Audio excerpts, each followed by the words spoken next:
Zee 24 तास एक पाऊल पुढे। कांगारूंविरुद्धच्या पहिल्या 2 टेस्टसाठी टीम इंडियाची निवड झाली आणि आता निवड करण्यात आलेल्या 15 क्रिकेटपटूंच्या यादीत ओपनर गौतम गंभीरचं नाव नाहीये। गेल्या बऱ्याच मॅचेसमध्ये अपयशी ठरलेल्या गंभीर सहवागची जोडी अखेर फुटली आहे। गंभीरला डच्चू देण्यात आला असला तरी सहवागला मात्र कांगारूंविरुद्ध संधी देण्यात आली आहे।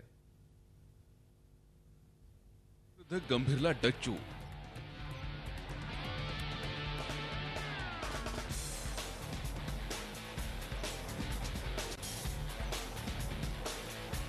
गंभीर ऐवजी शिखर धवनला संधी।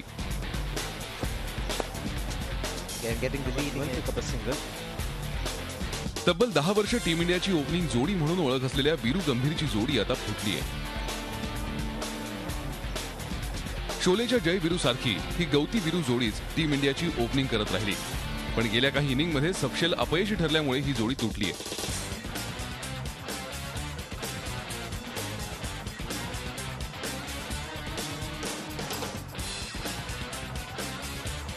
ऑस्ट्रेलिया विरुद्धच्या टेस्ट सिरीजमध्ये गौतम गंभीरला वगळण्यात आलाय। गौती वीरूची जोडी या सिरीजमध्ये ओपनिंग करताना दिसणार नाही हे जवळजवळ स्पष्ट झालं होतं। टीम इंडियातून सहवागला बाहेरचा रस्ता दाखवण्यात येईल अशी चर्चा असतानाच अचानक गंभीरला डच्चू देण्यात आलाय। अर्थात गौतमला त्याच्या गेल्या काही मॅचेसमधल्या कामगिरीचाच फटका बसलाय।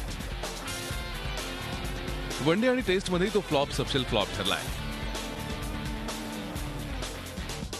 इंग्लंड विरुद्ध खेळलेल्या 4 टेस्टमध्ये गंभीरनं 41.83च्या सरासरीनं फक्त 251 रन्स केले। संपूर्ण सिरीजमध्ये त्याच्या नावावर 2 हाफ सेंचुरी तर 65 रन्स ही त्याची सर्वोत्तम इनिंग ठरली होती। तर वनडेतही त्याची बॅट शांतच होती। 5 वनडेत त्यानं 25.40च्या सरासरीनं 127 रन्स केलेत। अवघी 1 हाफ सेंचुरी असलेल्या या सिरीजमध्ये 52 रन्स ही त्याची सर्वोत्तम खेळी होती। या आकड्यांमुळेच गौतमवर हे गंभीर संकट ओढवलंय। गंभीरनं शेवटची सेंचुरी 3 वर्षांपूर्वी लगावली होती।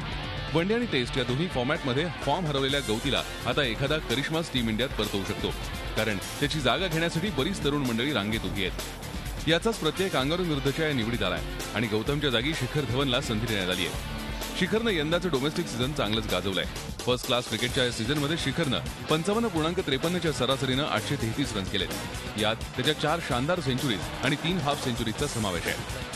ऑस्ट्रेलिया विरुद्धही शिखरकडून अशाच धमाकेदार कामगिरीची अपेक्षा निवड समितीबरोबरच कोट्यवधी क्रिकेटप्रेमींची असणार आहे। आता गंभीरच्या जागी संधी मिळालेला शिखर या संधीचं सोनं करतो का याकडे सर्वांचंच लक्ष लागलंय।